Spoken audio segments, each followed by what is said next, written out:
Tungi bedorlar. Kech yulduzi. Ilmiy-fantastik roman. Muallif Aleksandr Belyayev. Suxandon Sadoqat O'roqboyeva. Qora soqol bilan uchrashuv. Arzimagan bir voqea taqdirimni hal qiladi deb kim o'ylabdi deysiz? U paytda bo'ydoq edim. Ilmiy xodimlar turadigan binoda istiqomat qilardim. Leningradning bahor oqshomlaridan birida ochiq derazadan xiyobondagi yashil momiq bilan qoplangan daraxtlarni tomosha qilib o'tirardim. Uylarning yuqori qavatlari botayotgan quyoshning sarg'ish nurida cho'milar, pastki qavatlar esa ko'kimtir qorong'ulik qa'riga g'arq bo'lmoqda edi.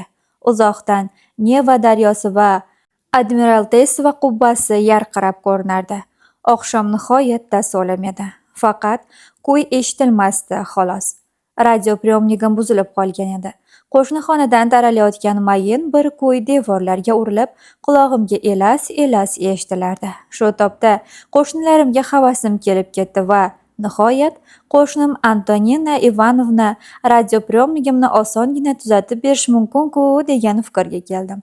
Men u qiz bilan yaxshi tanish emasdim, lekin fizika-texnika institutida assistent bo'lib ishlashini bilardim. Har gal zinada uchrashib qolganimizda bir-birimizga muloyimgina ta'zim qilib o'tardik. Shuning o'zi unga yordam so'rab murojaat qilishimga to'la huquq beradigandek tuyuldi nazarimda. Xayol o'tmay qo'shnim eshigidagi qo'ng'iroq tugmasini bosdim. Eshikni Antonina Ivanovna ochdi. U 25 yoshlardagi suluv qiz edi. Uning katta-katta quvnoq ko'zlari kishiga andek istehzo bilan takabburona boqar, qirra burni esa chehrasiga qandaydir jo'shqinlik ifodasini baxsh etardi. Egnidagi jo'ngina tikilgan qora movut ko'ylagi qomatini quchib turardi. Negadir birdan dovdirab qoldim va shosha-pisha uzuq-yuluq qilib kelishimning sababini tushuntirdim. Bu zamonda radiotexnikani bilmaslik uyat, deb gapimni bo'ldi u hazil aralash. Men biologman, dedim o'zimni oqlamoqchi bo'lib. Lekin hozir maktab bolalari ham biladi radiotexnikani. U shunday deya tekis tishlarini yaltiratib kularkan, tanasini yumshatgandek, oradagi noqulaylik sal ko'tarilgandek bo'ldi. Yuring, ichkariga kiraylik. Choyimni ichib bo'lib, priyomnigingizni davolagani boraman. Men bajonidil ergashdim. Keng oshxonadagi dumaloq stol yonida semiz, ikki yuzi qip-qizil, sochlari oppoq ayol Antonina Ivanovnaning onasi o'tirardi. U men bilan quruqqina ko'rishib, choyga taklif qildi. Men rad etdim. Antonina Ivanovna choyni ichib bo'lgach, biznikiga chiqdik. U priyomnikni g'oyatda chaqqonlik bilan qismlarga ajratdi. Men uning uzun, harakatchan barmoqlariga havas bilan tikilardim. Biz ko'p gaplasha olmadik. Qiz apparatni bir pasda tuzatib chiqib ketdi. Bir necha kungacha faqat u haqda o'ylab yurdim. Yana kirmoqchi bo'lardim-u, biroq hech bahona topolmasdim. Nihoyat aytishga ham uyaladi kishi. Priyomnigimni atayin buzib qo'ydim. Keyin uning oldiga kirdim. Qiz priyomnikni ko'zdan kechirib chiqdi-yu, menga masxaromuz qarab qo'ydi-da, "Priyomnigingizni tuzatmayman", dedi. Mening lavlagim chiqib ketdi. Ammo ertasi kuni yana kirdim. Bu gal priyomnigim juda yaxshi ishlayotganini aytish uchun kirdim. Shunday qilib, Tatyanani ko'rib turish, men uni o'zimcha shunday deb o'ylardim. Men uchun hayotiy ehtiyojga aylanib qoldi. Qiz men bilan do'stona munosabatda bo'lardi, lekin men uning nazarida kabinetda o'tirib qolgan olim, tor doiradagi mutaxassis, radiotexnikadan bexabar, xarakteri bo'sh, tabiatda o'z laboratoriyasi yoki kabinetiga miqqa tushib olgan chollarnikiga o'xshagan bir kishi edim. Har gal uchrashganimizda u talay ko'ngilsiz gaplarni uyib tashlar va xarakterimni o'zgartirishni maslahat berardi. Mening izzat nafsim haqoratlangan edi. Qaytib unikiga kirmaslikka qaror qildim, lekin albatta buning uddasidan chiqolmadim. Buning ustiga o'zim ham sezmay xarakterimni o'zgartira boshladim. Ko'proq sayr qiladigan, sport bilan shug'ullanadigan bo'ldim. Chang'i, velosiped va hatto radiotexnikaga oid kitoblar sotib oldim. Bir kuni Leningrad ko'chalarida sayr qilib yurib, 25-oktyabr ko'chasi bilan 3-iyul ko'chasining muyulishida tim qora soqolli yoshgina bir kishini ko'rib qoldim. U menga diqqat bilan bir oz tikilib turdi-da, keyin istiqbolimga shahdam yurib kela boshladi. Kechirasiz, siz Artemyev emasmisiz? Shunday, javob berdim men. Siz Nina Antonina Gerasimovani taniysizmi? Men sizni bir kuni u bilan ko'rgan edim. Men unga Yevgeniy Pavlovich haqida ba'zi narsalarni aytmoqchi edim. Shu payt notanish kishining oldiga avtomobil kelib to'xtadi. Tezroq, tezroq bo'ling, kechikamiz, deb qistadi shofyor. Qora soqol mashinaga sakrab chiqib oldi. Aytib qo'ying, Pomir ket, deb qichqirdi u mashina g'izillab borarkan. Avtomobil tezda g'oyib bo'ldi. Uyga bir alfozda qaytdim. Bu odam kim? Familiyamni qayoqdan biladi? Men Tonya bilan yoki u aytgancha Nina bilan qayerda ko'rgan ekan? Hamma tanishlarimni bir ko'z o'ngimdan o'tkazib chiqdim. Bunday qirra burun va qop-qora cho'qqi soqol albatta esda qolish kerak. Yo'q, men bu odamni ilgari uchratmaganman. U tilga olgan Palechi, u kim bo'ldi? Tonyaning oldiga kirib, bu g'alati uchrashuv haqida gapirib berdim. Hamisha og'ir vazmin bu qiz birdan hayajonlanib ketdi. Palening nomini eshitib hatto qichqirib yubordi. Uchrashuvni butun tafsilotlari bilan qaytadan gapirib berishga majbur qildi. Keyin nega u odam bilan birga mashinaga o'tirib, hamma gapni so'rab olmadingiz deb ko'rishga tushdi. Tavba, juda qo'ymijoz odamsiz-da, dedi u so'zini tugatib. To'g'ri, javob berdim men jahl bilan. Amerikaning sarko'zash filmlaridagi qahramonlarga sirayam o'xshamayman va bu bilan faxrlanaman. Notanish odamning mashinasiga chiqib olish, afv etasiz. U o'yga botdi. Mening so'zlarimga quloq ham solmay xuddi alahsiragandek o'zicha pichirlay boshladi. Pomir, ket, Pomir, ket. Keyin kitob javonini titkilab, Pomir xaritasini oldi va ket degan joyni qidira ketdi. Albatta xaritada ket degan joy ko'rsatilmagan edi. Ket, agar bu shahar bo'lmasa nima o'zi? Kichkina qishloqmi, ovulmi, biror tashkilotmi? Ketning nimaligini bilishim kerak, deb xitob qildi u. Shu bugunoq yoki ertaga ertalabdan qoldirmay qanday qilib bo'lmasin bilishim kerak. Tonyani taniy olmay qoldim. Bamayli xotir va tartib bilan ishlaydigan bu qizda shuncha kuch-g'ayrat borligini ko'rib hayratda qoldim. Bu o'zgarishga faqat bir so'z, Pali degan sehrli so'z sabab bo'lgan edi. Men undan Palining kimligini so'rashga jur'at qila olmadim. Uyga chiqib ketdim. Yashirib o'tirmayman. O'sha kecha uxlay olmadim. Ta'bim juda xira edi. Ertasi kuni Tonyaning oldiga chiqmadim ham. Ammo kechqurun uning o'zi kirib keldi. U odatdagidek muloyim va xotirjam edi. Stulga o'tirib gap boshladi. Ketning nimaligini aniqladim. Bu Pomirdagi hali xaritaga kiritilmagan yangi shahar ekan. Ertaga o'sha yoqqa jo'nayman. Siz ham men bilan birga borishingiz kerak. Men qora soqolli kishini tanimayman. Siz uni topishga yordam berasiz. Axir Pali haqida ma'lumotga ega bo'lgan odamning familiyasini bilib olmaganingiz sizning gunohingiz-ku, Leonid Vasilyevich. Men hangum-mang bo'lib qoldim. Shu yetmayotgan edi-da o'zim. Laboratoriyani ilmiy ishimni tashlab qandaydir Pali ismli kimsani qidirib Pomirga borar emishman-a? Antonina Ivanovna, dedim men quruqqina qilib. Ilmiy tajribalarimning samarasini faqat birgina tashkilot kutmayotganini yaxshi bilasiz. Hozir jumladan mevalarning pishishini to'xtatib turish masalasiga bag'ishlangan ishimni tugallayapman. Bu tajriba anchadan beri Amerikada olib borilyapti. Bizda ham boshlangan bu ish. Ammo natija hali hozircha quvontirarli emas. Eshitgan bo'lsangiz kerak. O'rik, mandarin, shaftoli, apelsin, behi va shunga o'xshash mahalliy mevalardan turli xil mahsulotlar tayyorlaydigan janubdagi konserva fabrikalari 1-1,5 oy qattiq ishlab, yiliga 10-11 oy bekor turishadi. Bunga sabab mevalarning deyarli bir vaqtda pishishi va ularni birdaniga ishlatishning imkoniyati yo'qligida. Shuning uchun ham har yili hosilning qariyb 10-9 qismi nobud bo'ladi. Yiliga 10 oy bekor turadigan fabrikalar sonini ko'paytirishning ham foydasi yo'q.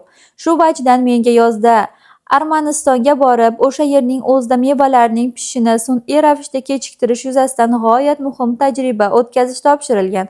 Tushunyapsizmi? Mevalar hali g'o'rligida terib olinadi. Keyin zavodlarning ulgurishiga qarab asta-sekin pishib boraveradi. Shunday qilib zavodlar ishsiz qolmaydi. Tonyaga qarab duduqlanib qoldim. U so'zimni bo'lmadi. Uning bunaqa odati yo'q edi, ammo chehrasi borgan sari xiralashib borardi.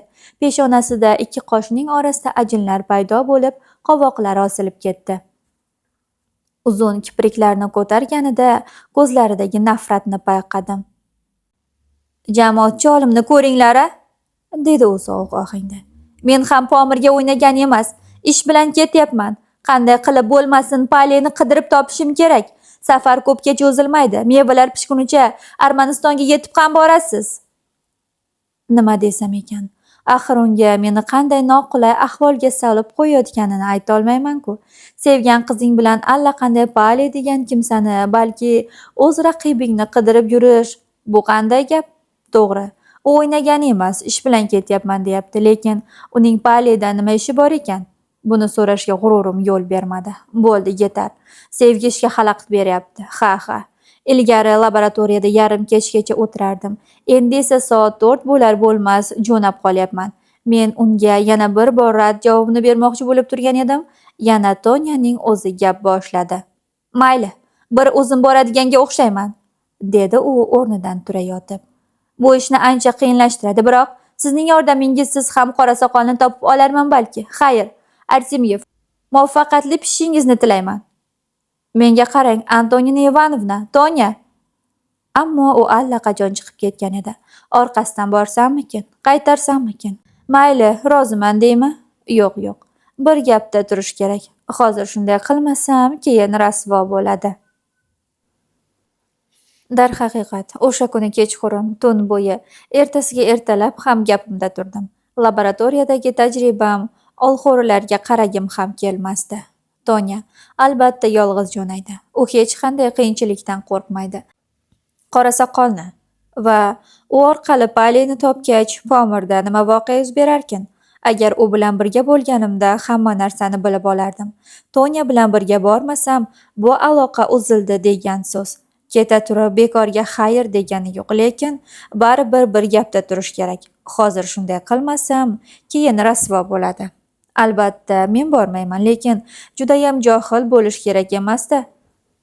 Tonyaga yo'l hozirligini ko'rishda yordam berish oddiy bir iltifot-ku. Xullas, soat hali 4 ham bo'lmasdan 4-qavatdan oyog'imni qo'limga olib pastga otildim. Amerika filmlaridagi qahramonlardan qolishmay, yurib ketayotgan trolleybusga sakrab chiqib oldim. Uyga jo'nadim. Chamamda Tonyalarnikiga taqillatmasdanoq kirib borgan bo'lsam kerak. Eshikdan kira solib, "Siz bilan boraman, Antonina Ivanovna", deb qichqirdim. Bu xitob qaysi birimiz uchun kutilmagan bo'lishini aniq bilmayman. Nazarimda men uchun bo'lsa kerak-ku. Shunday qilib, men ajoyib g'aroyib sarguzashtlar girdobiga tushib qoldim. Tinib tinchimagan qiz. Leningraddan sirli. Kechga qilgan sayohatimizni g'ira-shira eslayman. Bu kutilmagan safardan g'oyat hayajonlangan, o'zimning xulq-atvorim va Tonyaning g'ayrat-shijoatidan tamom gangib qolgan edim. Tonya biror kunning ham bekor ketishini istamasdi. Shuning uchun eng chuqur zamonaviy aloqa vositalarini nazarda tutgan holda sayohat rejasini tuzib chiqdi. Leningraddan Moskvagacha aeroplanda uchdik. Valday tepaligi ustiga aeroplan shunaqayam chayqaldiki, asti qo'yaverasiz. Men kemaning chayqalayotganini ham, havodagi silkinishga ham bardosh bera olmayman. Shuning uchun darrov mazam qochdi. Tonya jon kuydirib tepamda parvona bo'ldi. U butun yo'l bo'yi menga g'amxo'rlik qildi. Iliq muomalada bo'ldi. Xullas, uning munosabati endi tamom o'zgargan edi. Men borgan sari hayratga tushardim. Qancha kuch-g'ayrat, ayollarga xos muhabbat, mehr va shafqat bor-a bu qizda. Sayohat oldidan u menga nisbatan ko'proq yelib yugurdi, lekin bu aslo sezilmasdi. Uning kayfi chog', dam-badam allaqanday qo'shiqlarni xirgoyi qilib borardi. Moskvada biz Tsialovskiyning Moskva bilan Toshkent o'rtasida qatnovchi yarim reaktiv straploniga o'tirdik. Bu mashina juda tez uchar ekan. Sigara nusxa 3 ta metall korpus yonma-yon ulangan. Dum tomonida kichkina qanotcha, ustidan esa bitta qanot bilan qoplangan straplonning tashqi ko'rinishi ana shunday. Tonya uning tuzilishi bilan tezda tanishib olib, menga ham tushuntira ketdi. Chap tomondagi korpusda yo'lovchilar bilan uchuvchilar o'tirisharkan. O'ng tomonda yonilg'i. O'rtadagi korpusda esa samolyot parragi, havoni chiqib chiqaruvchi asbob, dvigatel va sovutgich joylashgan ekan. Samolyotni parrak kuchi bilan yoqilg'i harakatga keltirar ekan. Tonya yana allaqanday g'alati narsalar haqida gapirdi, lekin men yangi taassurotlar qarshisida lol bo'lib qolganimdan tuzukkina anglay olmadim. Zich yopiluvchi kabinaga kirib, yumshoq o'rindiqlarga o'tirganimiz esimda. Samolyot temir izlar ustida shiddat bilan sirg'alib, tezligi sekundiga 100 metrga yetgach, havoga ko'tarildi. Biz juda balandda, aftidan troposfera ustida soatiga 1000 kilometr tezlik bilan uchib borardik. Aytishlaricha, bundan ko'ra tezroq uchish ham mumkin ekan. Hali tuzukroq joylashib olmasimdan RSFSR orqada qolib ketdi. Bulut qatlami orasidan yer ko'rinmasdi. Bulutlar siyraklasha boshlagach, juda pastda qo'ng'ir tusli yer sathi ko'zga tashlandi. Uning o'rtasi chuqurroq, gardishi ufq sari yuksalgan, xuddi to'ntarib qo'yilgan gumbazga o'xshardi. Qozoq sahrolari, dedi Tonya.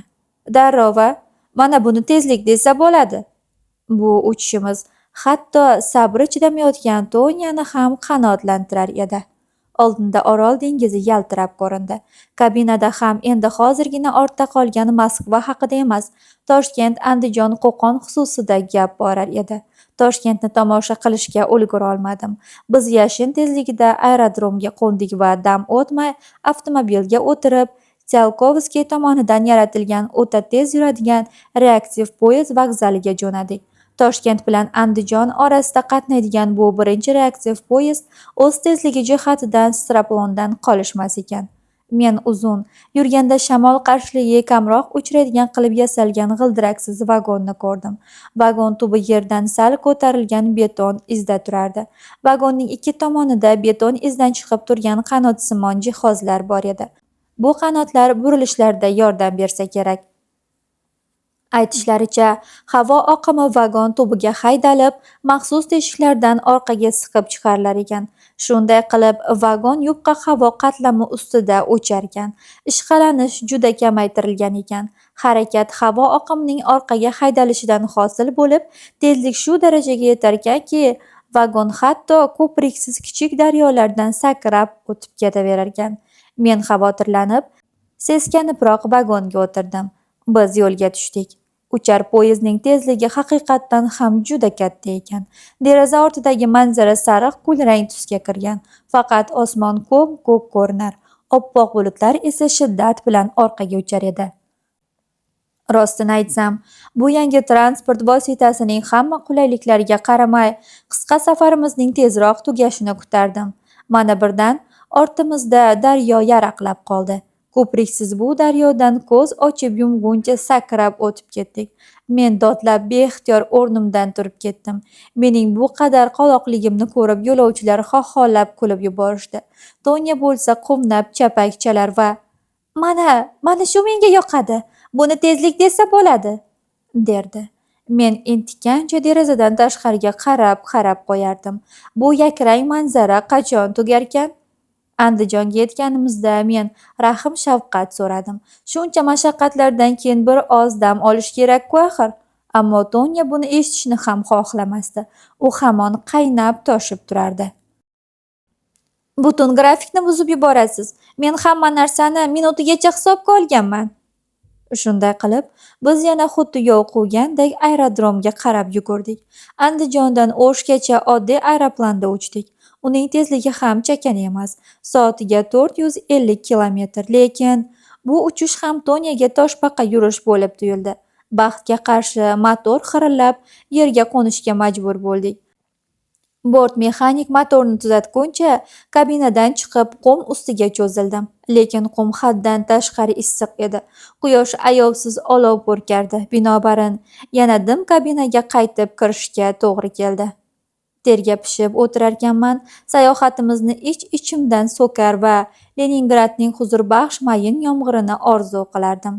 Tonya O'shdan uchadigan dirijablga kechikishdan qo'rqib asabiylashardi. Baxtga qarshi kechikmadik. Dirijabl uchishdan yarim soat ilgari aerodromga yetib keldik.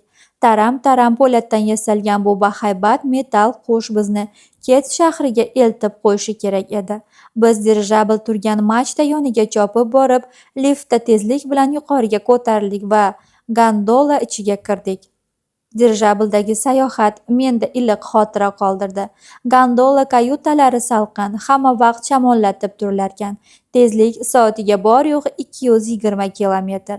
Silkinish ham, chayqalish ham, chang-chung ham yo'q. Biz shinam kayut-kompaniyada yaxshilab ovqatlandik. Ovqat ustida oloy, qorako'l, xo'roq kabi talay yangi so'zlarni eshitdim.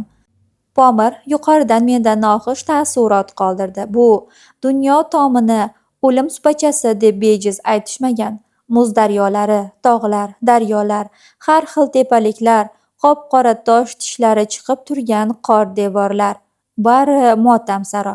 Faqat olisda, juda pastda yashil yaylovlar ko'zga tashlanadi. Bir yo'lovchi alpinist ko'kim turmuz bilan qoplangan tog'ni ko'rsatib, Toniyaga tushuntirib borardi. Mana bu tekis muzlik, anavinisi ignasimon, narigisi g'adir-budur, undan narida to'lqinsimon zinapoyali. Birdan ko'l sathi yarqirab ko'rindi.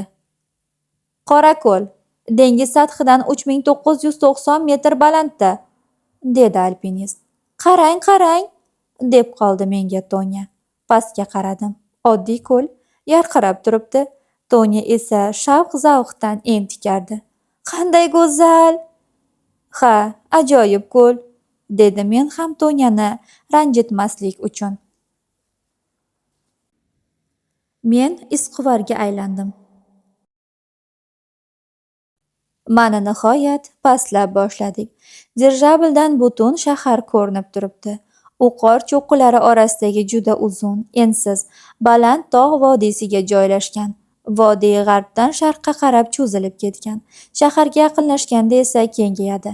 Vodiyning janub tomonida kattakon tog' ko'li bor. Alpinistning aytishicha, u juda chuqur emish. 200 ga yaqin uyning yassi tunuka tomlari yarqirab turibdi. Tomlarning ko'pi alyuminday oppoq, lekin qoralari ham bor.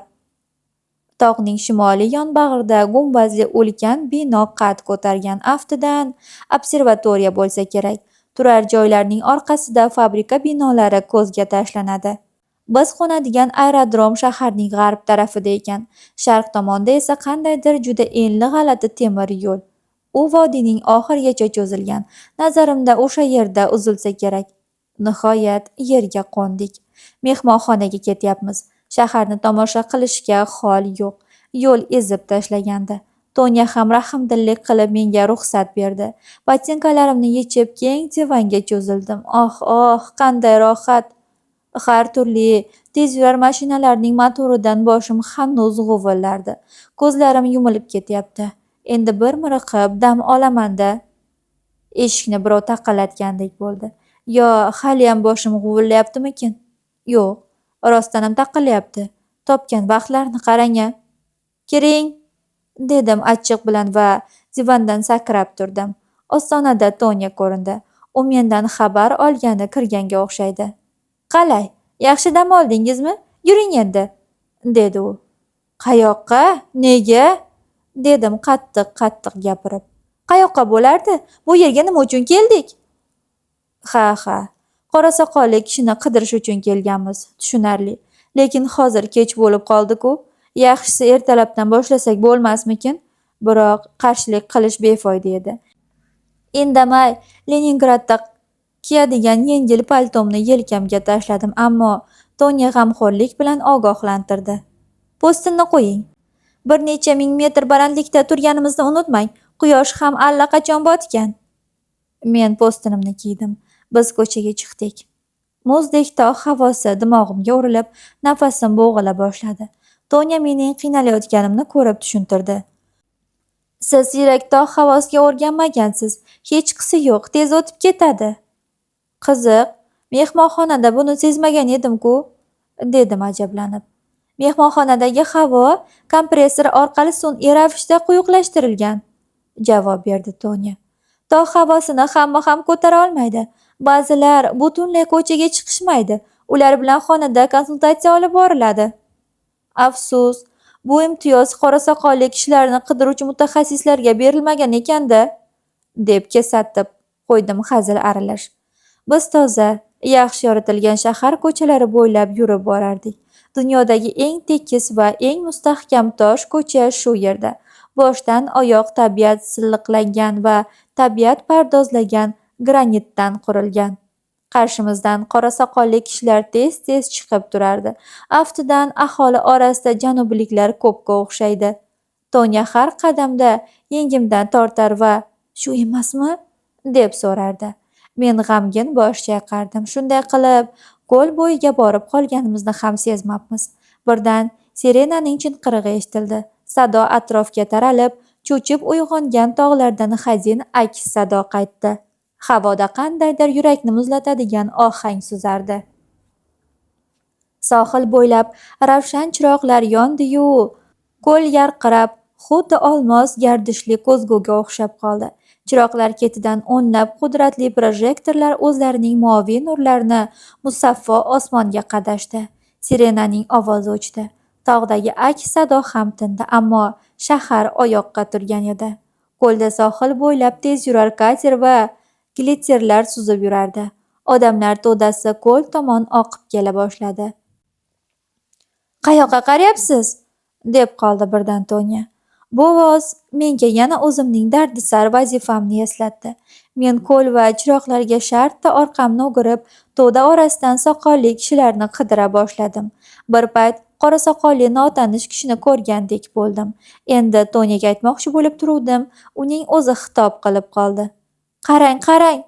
dedi u osmonga ishora qilib. Biz yerga yaqinlashib kelayotgan oltin yulduzni ko'rdik. Olomon jim bo'lib qoldi.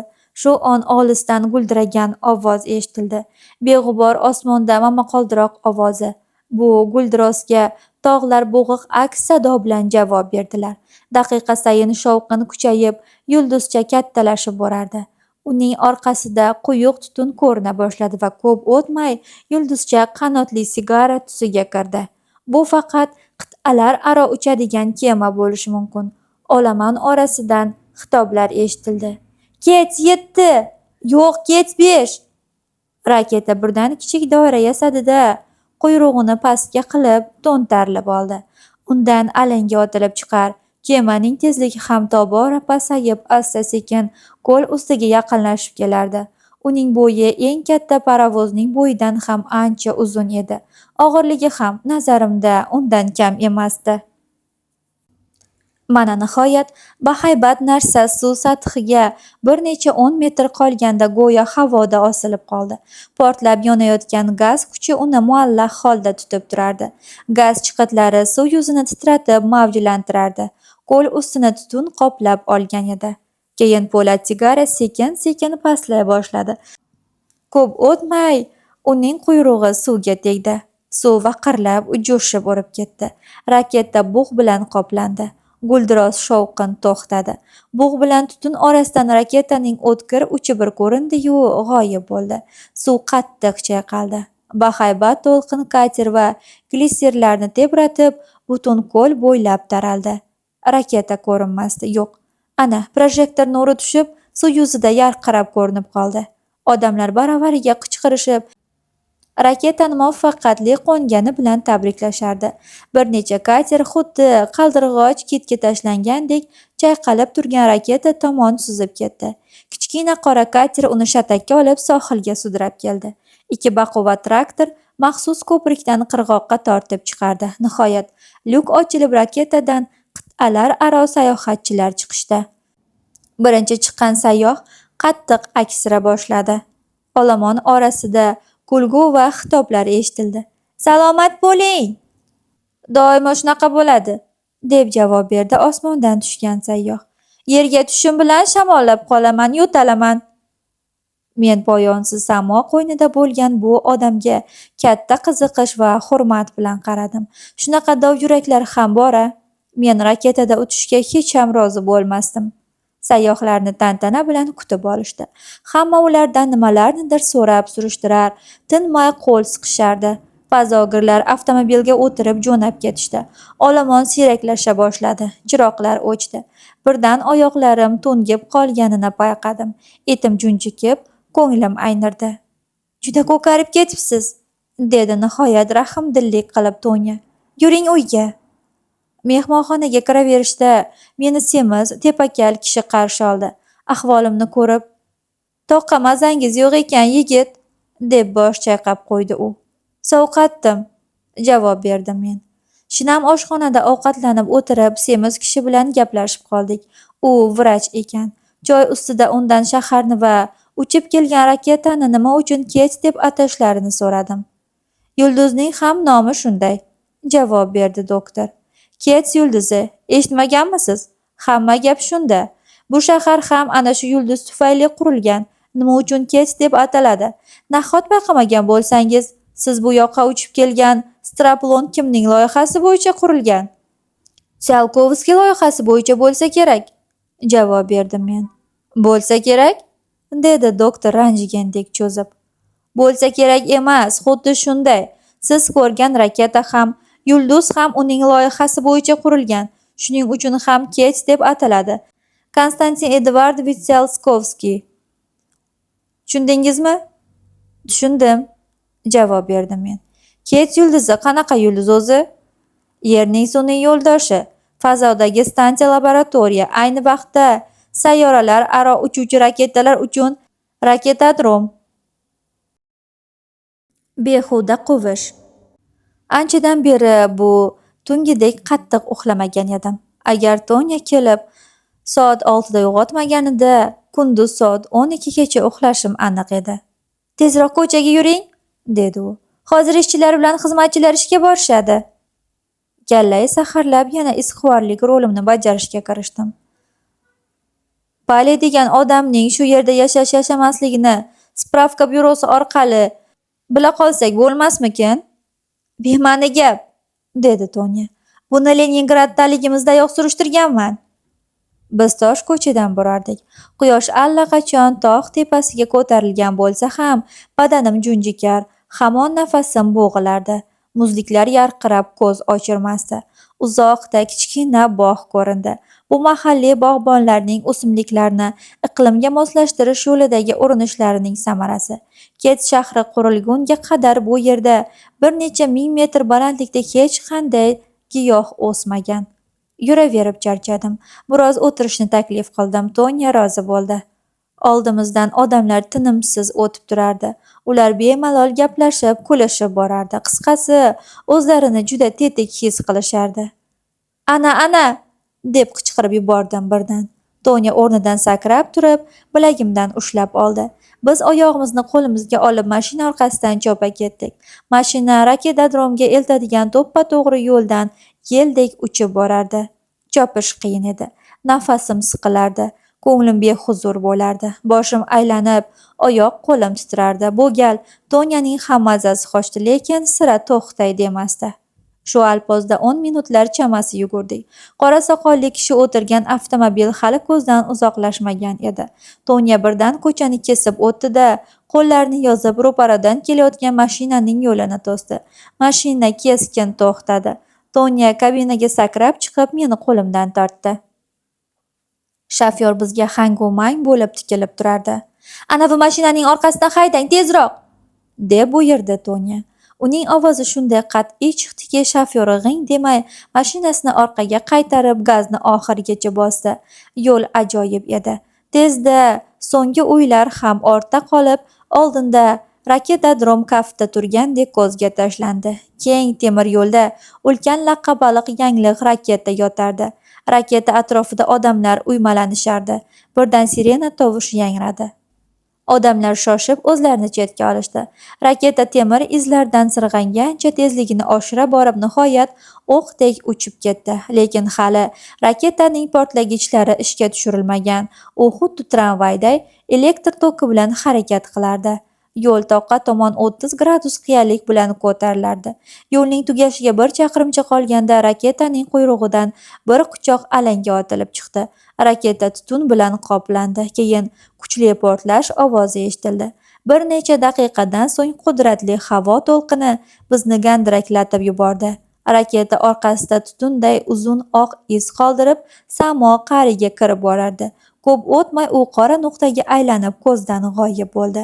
Biz raketadromga yetib keldik, ammo afsuski, yerda qolganlar orasida qora soqolli kishi yo'q edi. Birinchi qism tugadi.